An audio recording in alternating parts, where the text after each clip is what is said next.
Adrienne Ross Show. If you're a regular, welcome back. If this is your first time tuning in, welcome for the first time, and I'm sure it won't be your last time.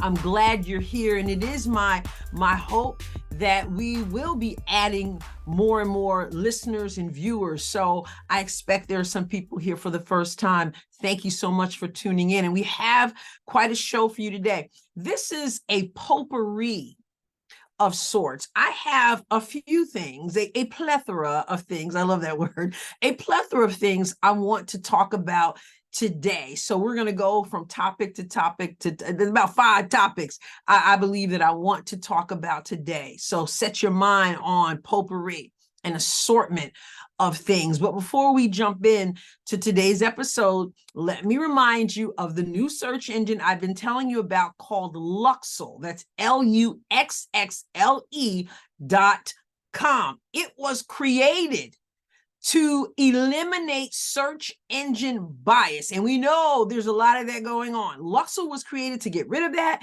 And it also values your privacy. It doesn't sell your data or anything like that. So if you have complaints about some of these other search engines, go to Luxxle, LUXXLE.com. You'll be glad you did.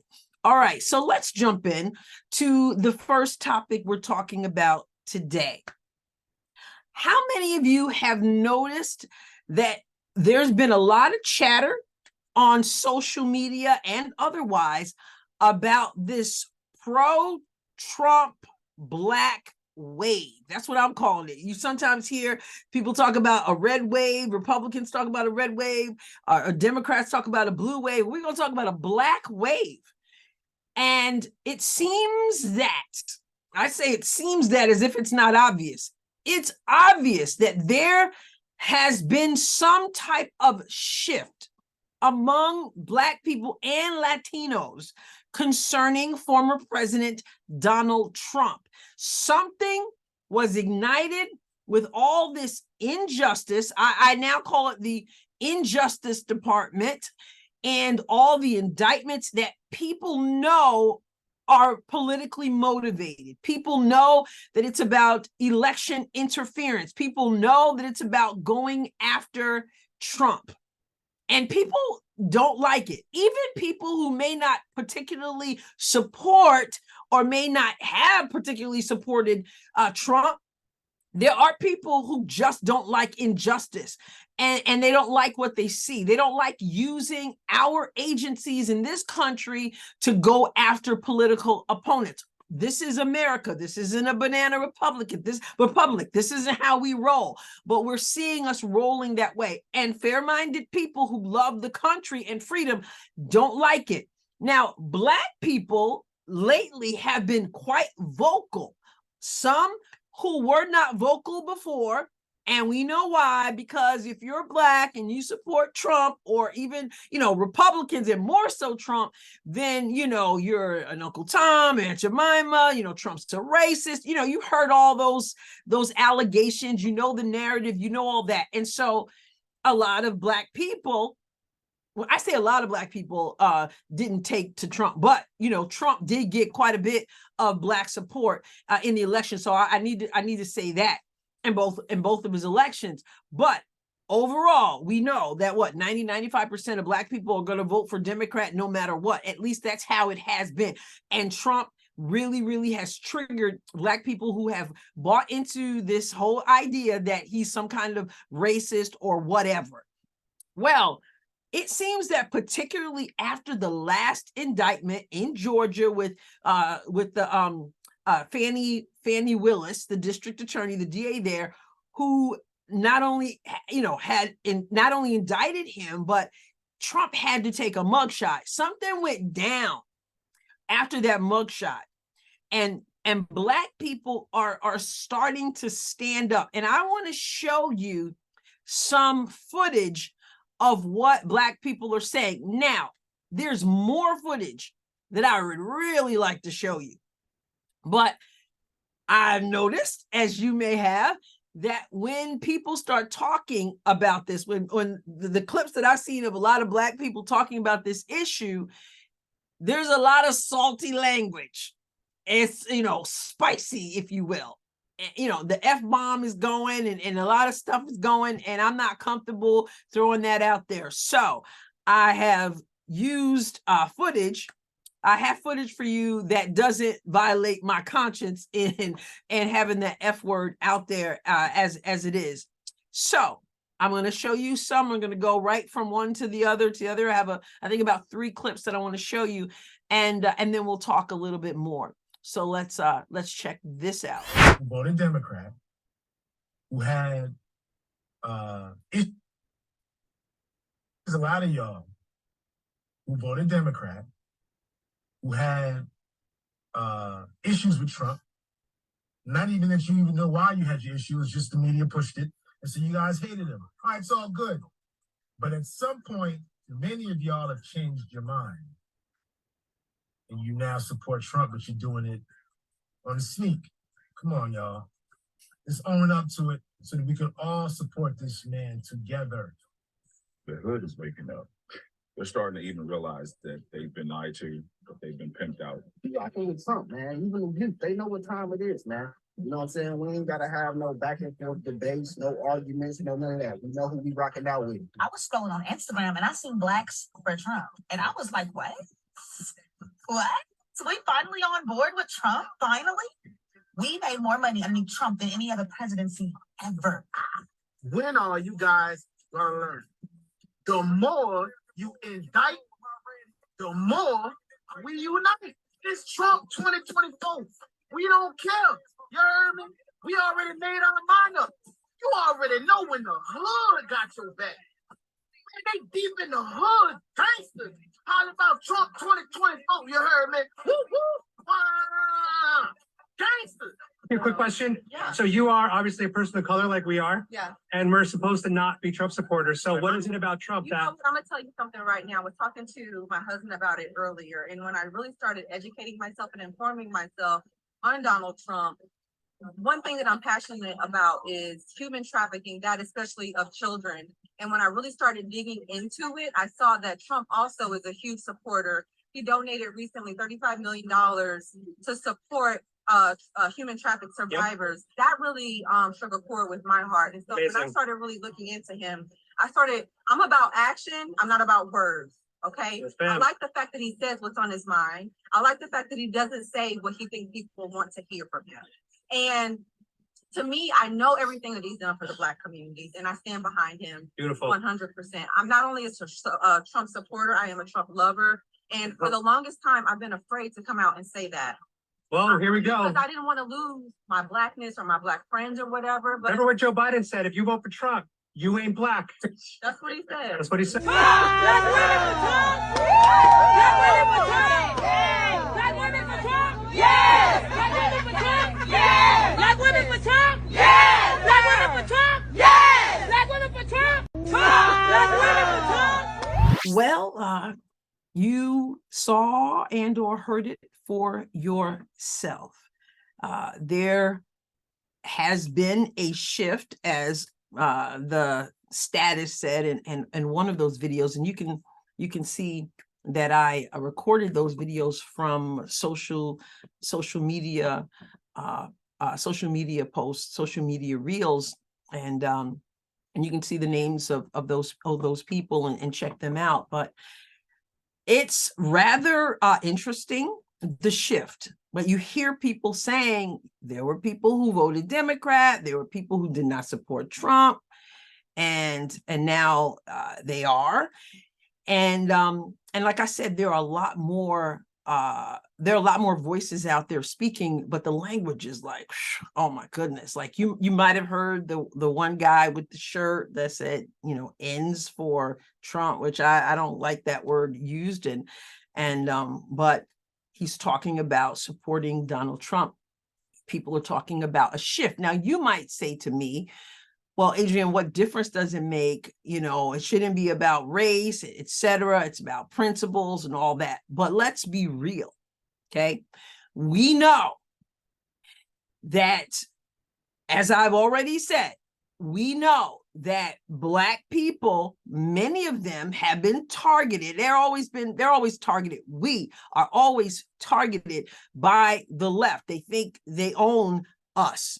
Okay. And when it comes to Trump in particular, they really go after Black people because they want us to despise him. They want us to believe that he's trying to, he's trying to kill us off. He's trying to keep his boot on our neck, and that he's a racist and all this other stuff. And so a lot of Black people fall into that trap, not just concerning Trump, but concerning conservatives or Republicans. You hear it all the time. It's infuriating because they use it because they know that just the suggestion of racism is a problem. I believe that there are people who have supported, you hear people say it, they have supported Trump before, but they were doing it on the sneak. They were doing it on the down low. You heard the young lady say, because I didn't want to lose my Blackness. I didn't want to lose my Black friends, because believe it or not, people have lost friends over politics, and over Trump as well. And so some people were on the down low, and they're coming out and they're saying, this is who we are. We support Trump. We know not just the narrative of the left, but we know the good he has done in the Black community, as well as for the country as a whole. And so they've been on the down low with it, but then there are people who have been on the down low, and they're like, I'm not on the down low anymore. No, when they did a mugshot of this guy, the most identifiable person, obviously probably the most recognized person, the most famous person in the entire world, especially right now, and yet they do the mugshot, they try to humiliate him, all that. And for whatever reason, a lot of Black people said, and Latinos have said, you know what? I don't know. They somehow can identify with that. Many of them feel like he's being treated in a way that they have felt like they've been mistreated. Take that for what you will, but it has awakened something in people, and there's like this pro-Trump Black wave that seems to be there. What do you think? Is this wake up time? Does Trump have what it takes to garner the support of Black men and Black women in large amounts? Is this some temporary Black wave, Latino wave, or is this something you feel he can ride all the way through?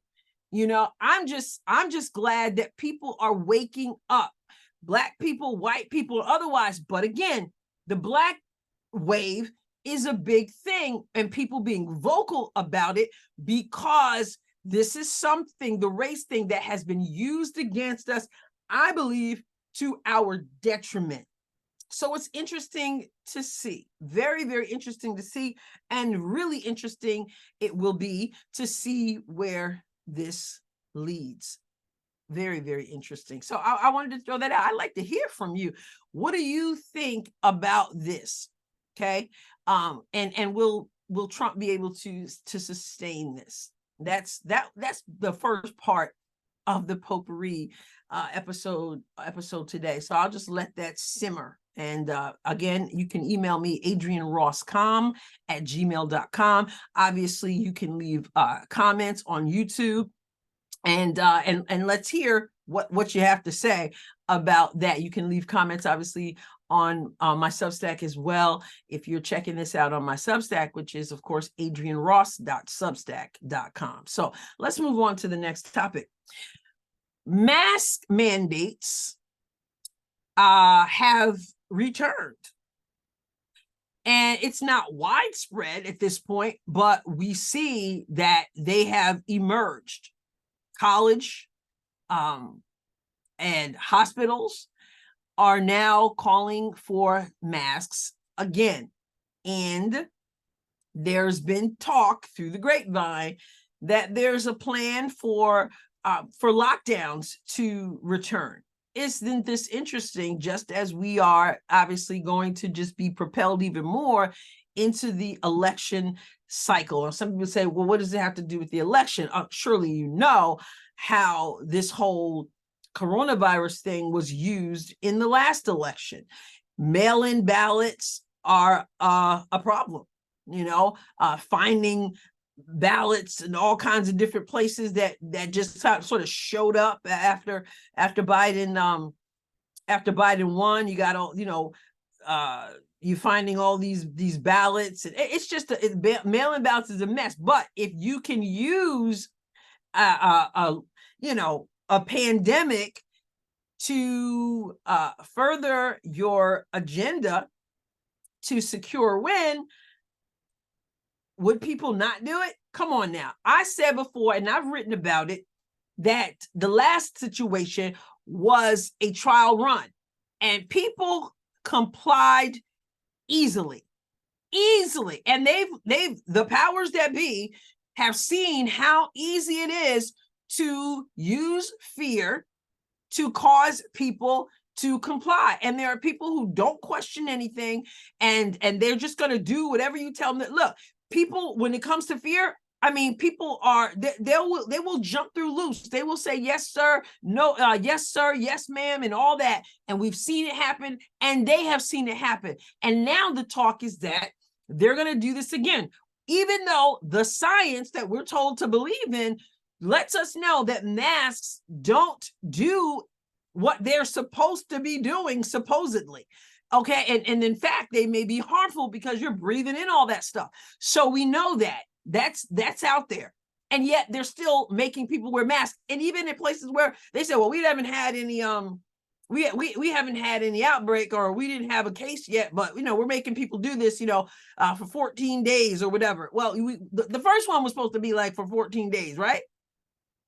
So, and then lockdowns, and then you got to wonder about the church. Okay, will the church be, non-essential again? Remember that. I just wrote a piece on my Substack recently about that in the last few days, because the church had to be closed down because the church wasn't considered essential, even though people were, even though suicide was up, depression was up, all this stuff, people feeling lonely, people in nursing homes saying they'd rather die. They can't be with their family, people in hospitals dying alone. They can't have a family member come in there, and all this stuff, and so, and then the church could be there to help, to do what the church does, to love, to pray, to befriend, all that, but you're not essential. And so we're closing you down. There's an agenda behind that also. I'm not saying that there aren't people who are well-intentioned. Okay, but there are some others higher up, and the intention is not the good. It's not good. And so, and the talk again about, okay, a new vaccine and more boosters, and I didn't get the first one and don't intend to get one, but there are people who they had to choose between getting an experimental, shot. I got to be careful because YouTube doesn't like you to say all that, but this is just the truth. There were people who had to choose between a shot, or they want to feed their families and their jobs. It's required. They got to get this experimental shot they know nothing about. It's not tested. It's not been around long enough, etc. I got to feed my family. I can't lose my job. I mean, they put people in that kind of position. And so they're talking about this again, talking about lockdowns again, talking about mask mandates again. And so here's my question. This is just what I'm throwing out.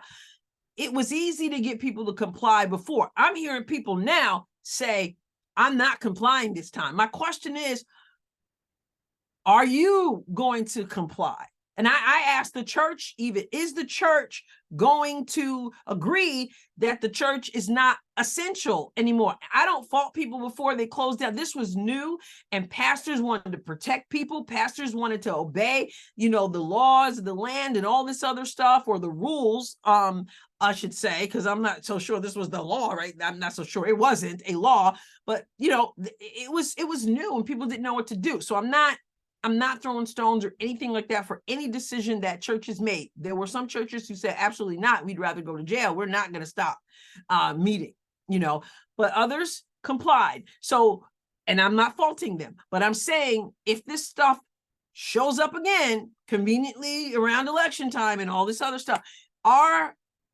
we going to comply this time? Are you going to be walking around with a mask, breathing in all that stuff this time? Are you going to, are you going to say, well, I got to get another booster and I got to get that? Are you going to comply? Are you going to be locked down? What does non-compliance look like even? You have to wonder, like, what will people be willing to do? And maybe they're testing the waters now. I know people will go, oh man, that's such a conspiracy theory. Nah, we've been there, we've done that. It's not just a conspiracy theory. As some people say, it's a conspiracy until we realize it's not. Okay? So I'm just throwing this out there in case you haven't heard. But either way, what are your thoughts? Are you willing to comply again, to let them shut you up, muzzle your kids? And the kids really took a hit. They still, many have not bounced back in where their education is concerned. And children just with that mask all day. Other people with their mask. Listen, there are people in the area where I live who still are wearing those masks. I'm telling you, people will comply, and we hear that this is not the answer. Just the same thing with the shot. You've heard it said. First it was supposed to keep you from getting it and keep you from transmitting it and all that, and then it was like, well, we didn't say that. Well, no, yeah, you did. And you force people to do it, and they're still trying to tell people. They're still forcing people, and they know the masks don't work, and they're reinstituting this stuff that we know doesn't work. Power trips and all kinds of stuff going on here. Will you comply this time? And what does non-compliance look like? And what would it cost us? Just interesting thoughts. Like I said, this is just a potpourri episode. I just have these random thoughts and that I want to throw out. And I'm curious about what you think. Okay, moving on.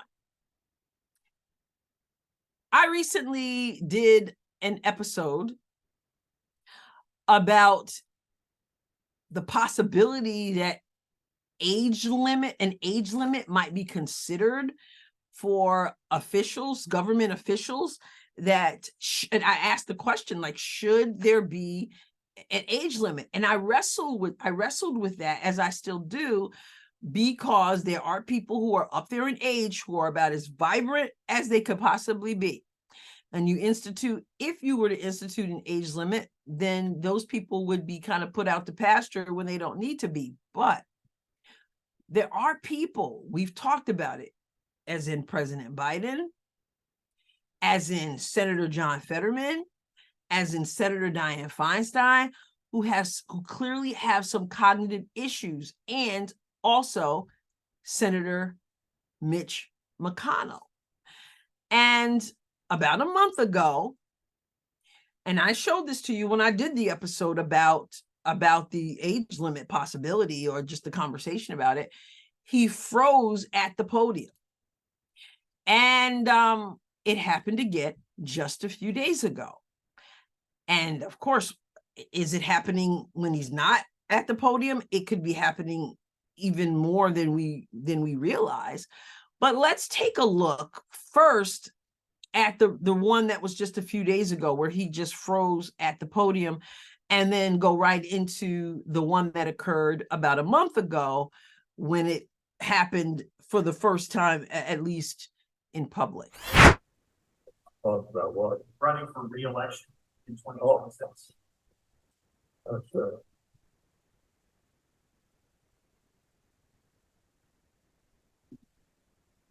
Did you hear the question, Senator? Running for re-election in 2026? All right, I'm sorry, you all. We're going to need a minute.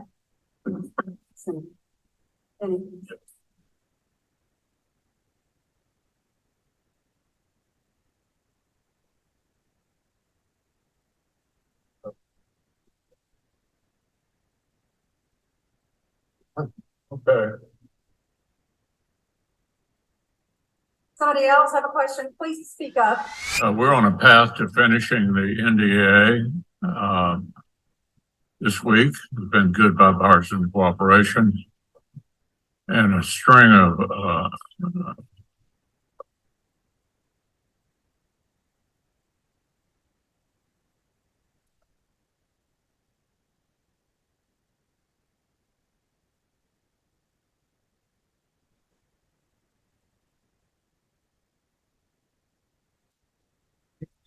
Anything else you want to say? I'm sure let's go back to. Do you want to say anything else to the press? Thanks. Go ahead, John. Let's go back. Go ahead, John.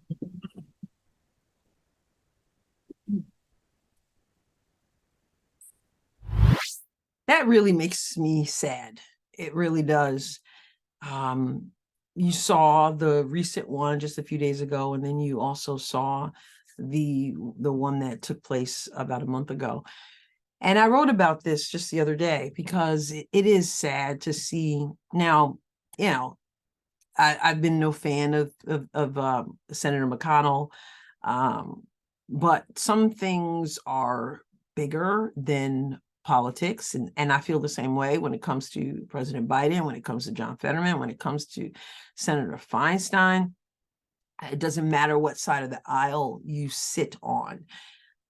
These are human beings, and I just, I'm like, I feel like people are being used, and they're being abused, and people themselves at times. I'm not saying this is the case for all of them, but sometimes it's difficult to relinquish power, and that's why we need the people in our lives who somehow lead us onto the next phase of life. And when you have people with such power and they're voting on things and all that stuff, and cognitively they're not there, whatever the diagnosis is or whatever, clearly something is not right. And they shouldn't be in those positions if they cannot function. But beyond the position, just as a human being, I mean, they're human beings. And so I've said this a million times, I'm not into the jokes, the slow Joe and whatever jokes might be out there about McConnell. I'm not cool with that, because I'm a human being. And I just think that there comes a time when people have to be let out the door and walk through the door into the next phase of your life, whatever that is. It's just absolutely, it's sad. And so I asked the question, and I'm hearing other people talk about term limits as well, age limits, whatever the case may be. But then you've got people like Trump, who's 77, and he just as vibrant as he could possibly be, and there are others as well. But I don't know about an age limit, but there's got to be a cognitive limit or health limit or something. Because this is, the doctor released McConnell to continue with his schedule, said, you know what, kind of attributed it to lightheadedness or dehydration, as his statement said, the result of the fall that we know that he had and the concussion, and sometimes this happens, etc. Well, I'm not a doctor, but clearly something's not right. So, and they say it was not just one fall, that he's had more than one fall. And so to me, it begs the question, okay, well, is he falling because of the cognitive issue? You know what I mean? Is he falling because of whatever's going on up here?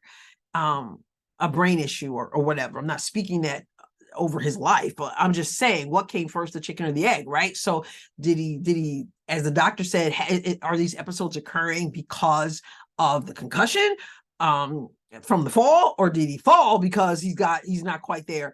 But something is definitely not right. And I think the most important thing is that people are taken care of, and they take care of their health. It's more important than maintaining power, and it's more important than other people using them. And so that's a serious concern, I think. But it's a serious concern. All right, before we get into the next thing, let me pause and let me tell you about We the People of Cape Girardeau. You've been hearing me talk about We the People, and their next meeting is September 5th, and Scott Rydell will be there. He's a native of South Carolina. He moved, however, to Missouri in 2016 after he retired, and he's going to be at the We the People of Cape Girardeau meeting at Delmonico's at 5:00 p.m. And he's going to share information about civil defense, preparedness, and survival. And if you're watching or listening to this, the day this comes out, it is September 5th. Go to Delmonico's in Jackson, if you're local, Jackson, Missouri, at 5 p.m. and check out Scott Rydell.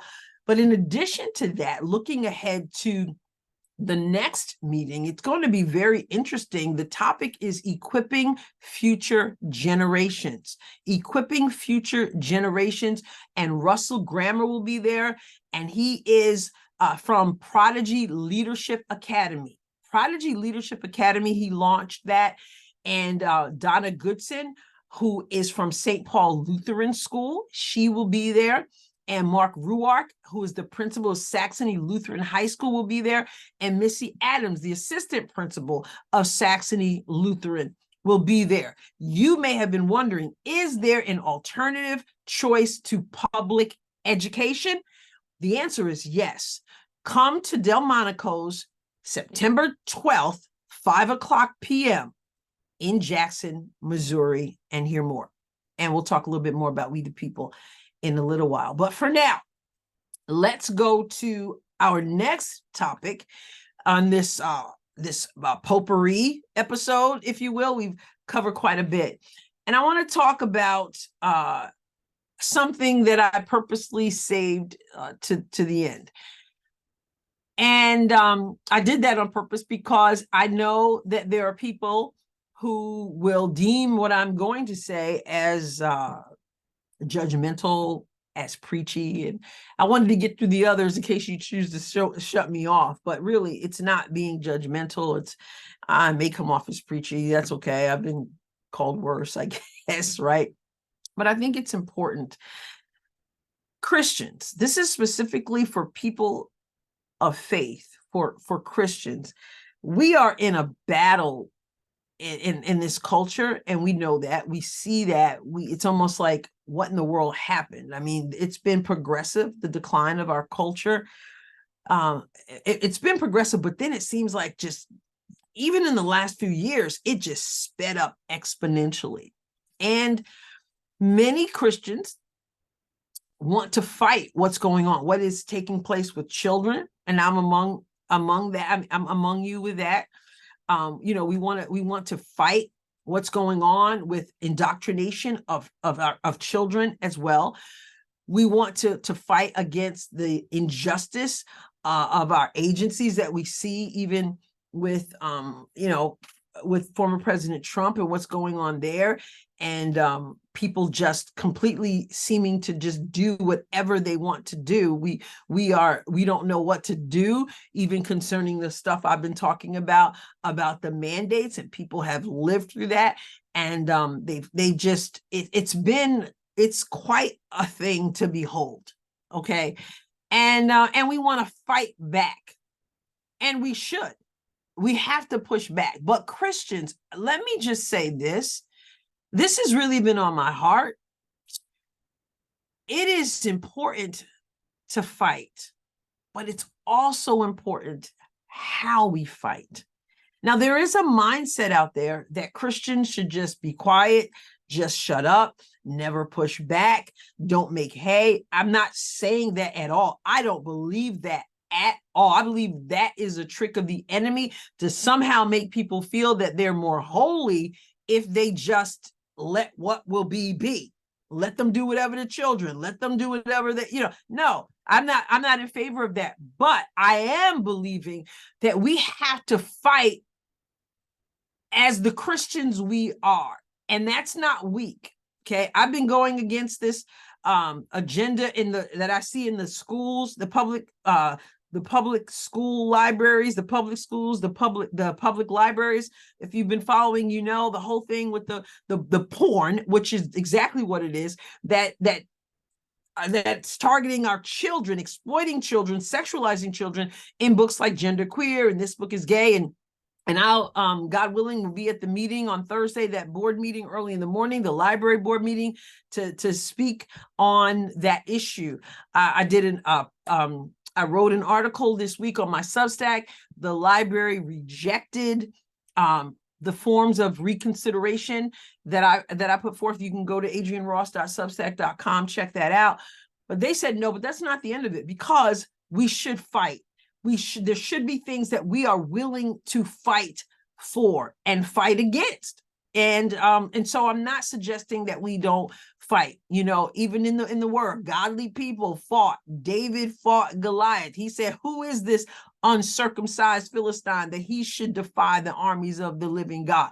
And so we do stand up, but we should be holy. The Bible says, even as God is holy, we should desire, and I'm speaking to myself as well, we should desire to represent Christ even when we fight. Does that mean you can go to school board meetings and pick up a book and read what they're allowing children to read and be bold about it? Absolutely. You know, we should fight back. Does that mean you stand up and speak out against a tyrannical government? Absolutely. I believe that. But what we should not do is seek to emulate the world. And that's something that's been on my heart. So whether we're speaking somewhere or whether we are on social media, which is a huge thing, we are not the world. We need God to fight with us. We are not wrestling against flesh and blood. And again, I'm not saying be weak, but I'm saying we can't forget that we are children of God. And therefore we don't speak like the world speaks. We don't post things like the world posts. If we want God's favor upon us, then we have to recognize that any platform that we have or that we create ourselves, however it goes down, whatever opportunity that we take to be a voice and to be a light, we have to understand that God is the one who blesses, and God is the one that may have put you on that platform and given you that voice. And therefore we have to steward that platform well. And we don't fight like the world, because we are not like the world. When I say like the world, I mean like unbelievers. I'm talking about Christians.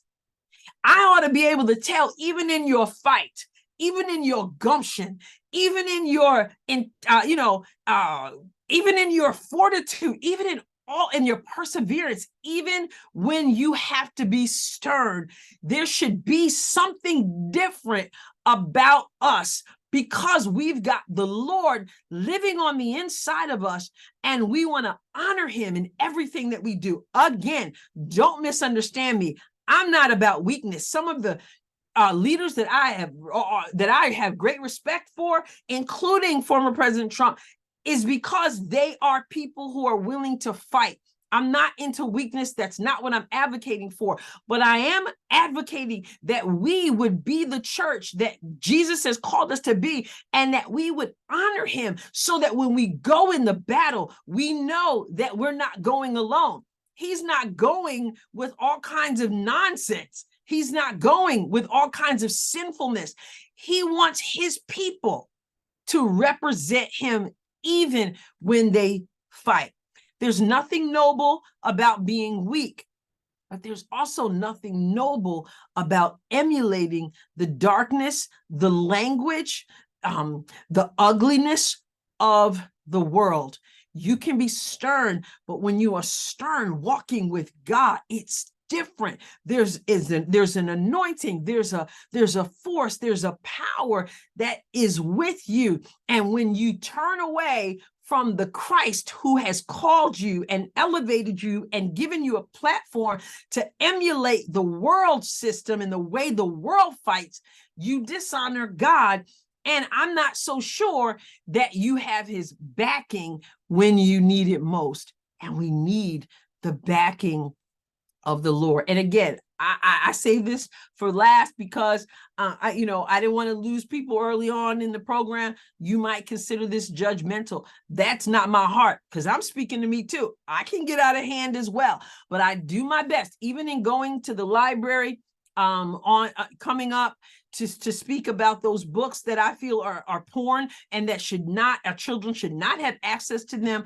I want to go. I know how, people know me. I know how to be stern. I know how to be strong, but I don't want to go all wild and acting like the world. And if we don't get anywhere at this meeting coming up, then we take it to the next level and we fight for what we believe God has called us to fight for. But we don't do it as the world does it. We fight as God leads us, and we always want to represent Christ well. I hope you understand where I'm coming from, because I believe it matters. And in this stage of where we are in this nation, we need God with us. Let's not think that we're fighting against flesh and blood and fighting in our own flesh, but let's be led by the Spirit. Let our words be words that honor God, even in the power and the strength, and they pack a punch. But we want to be what God has called us to be, and we want to do things in a way where He can back us up. Because if He doesn't go, as you see in the scripture, Lord, if you don't go with us, I don't want to go. I don't want to go without the Lord. So if that sounds preachy, then so be it. But I believe it's the truth, and I believe it's a word that we need to take to heart, and I need to take to heart as well. All right. So I said it was appropriate. I thought I had 5 topics, but really 4. And so things to chew on. You can reach me at adrianrosscom@gmail.com. Obviously, you can leave a rating and a review on podcast platforms such as Apple. You can leave comments on YouTube. You please subscribe on podcast platforms. Please subscribe on YouTube, and also subscribe on my Substack and leave a comment there. I'm trying to get people engaged in conversation, because conversation is important. The back and forth, that's important. All right. So adrianross.substack.com.